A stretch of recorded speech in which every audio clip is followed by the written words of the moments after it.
Assalamualaikum warahmatullahi wabarakatuh. Waalaikumsalam. Waalaikumsalam warahmatullahi wabarakatuh. Saya dari kelompok 4 ingin mempresentasikan tentang leasing. Di kelompok kami ada M. Ryan, Sifa Ronisa, Sifa Salsabila, dan Tia Rahmani. Mohon maaf Pak, Tia Rahmani sedang berhalangan. Iya maaf Pak, tadi ada kendala jaringan. Oke. Boleh lanjut. Iya Pak, maaf. Tadi sinyalnya terputus. Iya. Lanjut ya Pak. Pengertian sewa guna usaha, ya. Perpres nomor 9 tahun 2009 tentang lembaga pembiayaan.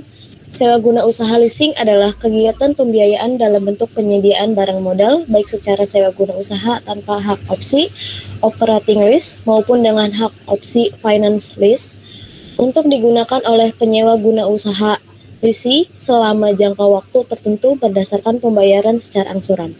Lalu ada FASB nomor 13, Financial Accounting Standard Board. Sewa guna usaha adalah suatu perjanjian penyediaan barang-barang modal yang digunakan untuk suatu jangka waktu tertentu. Lalu ada IAS nomor 17, International Accounting Standard. Sewa guna usaha adalah suatu perjanjian di mana lessor menyediakan barang aset dengan hak penggunaan oleh lease dengan imbalan pembayaran sewa untuk suatu jangka waktu tertentu. Next.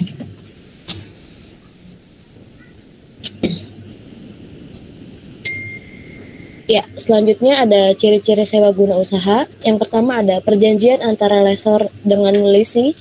Yang kedua ada berdasarkan perjanjian sewa guna usaha, lessor mengalihkan hak penggunaan barang kepada pihak lessee. Lalu yang ketiga ada lessee membayar kepada lessor uang sewa atas penggunaan barang aset. Yang terakhir ada lessee mengembalikan barang tersebut kepada lessor pada akhir periode yang ditetapkan lebih dahulu dan jangka waktunya kurang dari umur ekonomis barang tersebut. Slide selanjutnya dibacakan oleh Sifa Ronisa. Untuk selanjutnya, perjanjian sewa guna usaha. Yang pertama ada jenis transaksi SGU, yang kedua ada identitas masing-masing pihak, yang ketiga nama, jenis, tipe, dan lokasi pengguna barang. Yang keempat ada harga perolehan, nilai pembayaran SGU, angsuran pokok, imbalan jasa, nilai sisa, simpanan jaminan, dan ketentuan asuransi atas barang modal. Yang kelima ada masa SGU. Yang keenam ada ketentuan masa SGU yang dipercepat dan kerugian yang harus ditanggung lease atau risiko barang modal. Yang ketujuh ada opsi bagi lease untuk finance lease. Yang kedelapan ada tanggung jawab atas barang modal. Selanjutnya pihak-pihak yang terlibat dalam sewa guna usaha. Yang pertama ada lessor, perubahan leasing atau pihak yang memberikan jasa pembiayaan kepada pihak lease dalam bentuk barang modal. Yang kedua, supplier, perusahaan atau pihak yang menggandakan atau menyediakan barang untuk disewakan kepada lease dengan pembiayaan tunai dari lessor. Ada lease, yaitu perusahaan atau pihak yang memperoleh pembiayaan dalam bentuk modal. Selanjutnya ada bank, pihak yang tidak terlibat secara langsung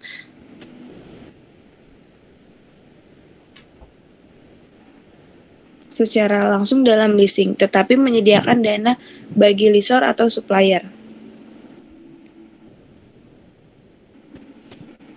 Mekanisme transaksi ada lease memilih barang, yaitu yang kedua negosiasi pembiayaan, commitment letter, penandatanganan kontrak. Yang kelima, lessor menghubungi supplier bahwa telah terjadi kesepakatan dengan lease. Yang keenam, pengiriman barang dari supplier ke lease. Ketujuh, penyerahan dokumen atau faktur. Yang kedelapan, pembayaran lessor ke supplier. 9, pembayaran sewa lease payment. Selanjutnya dibacakan oleh Ryan.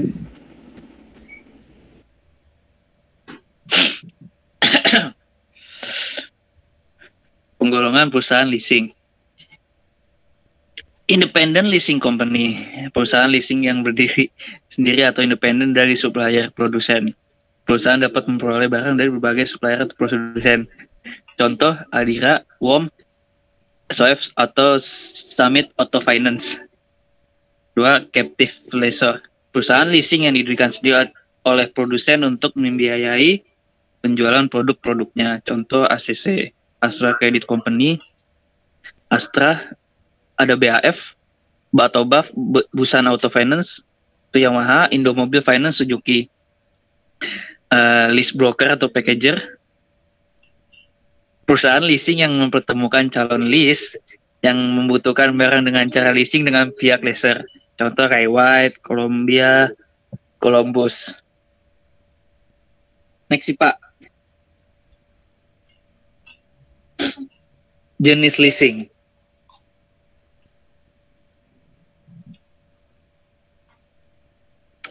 1. Final lease. 2. Operating lease.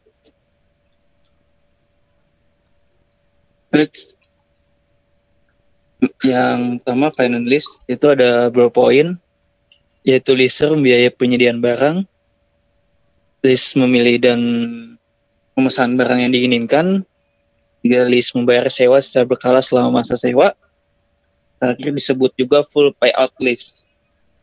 Bentuk transaksi final lease. Pertama, direct final lease itu leaser membeli barang dan langsung disewakan ke lease. Yang kedua, sell and lease back.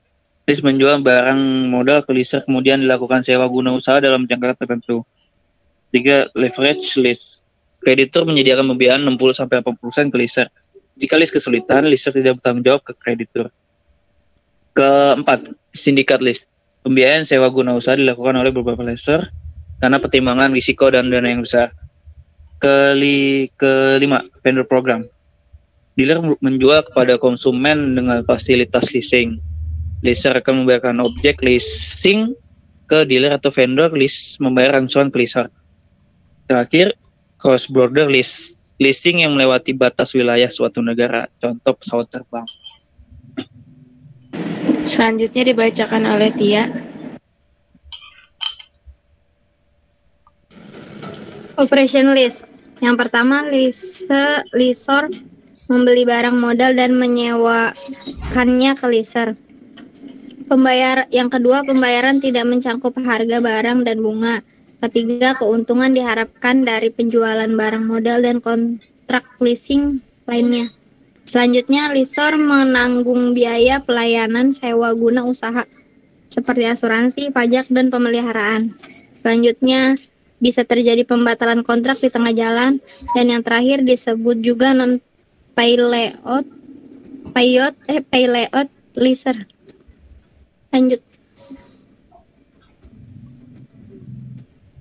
Final lease atau hak opsi.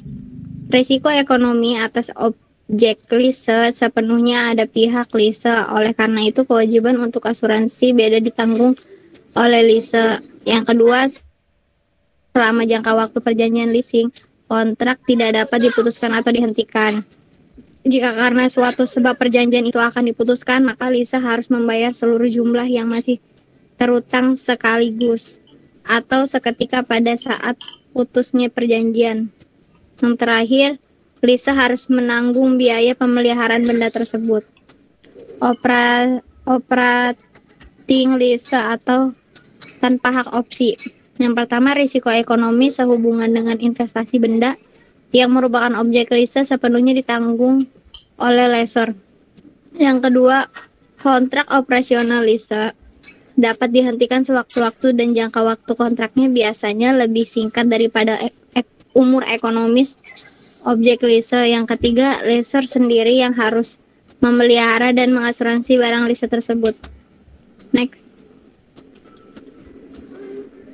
Terima kasih.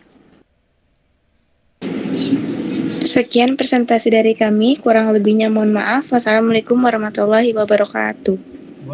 Waalaikumsalam warahmatullahi wabarakatuh.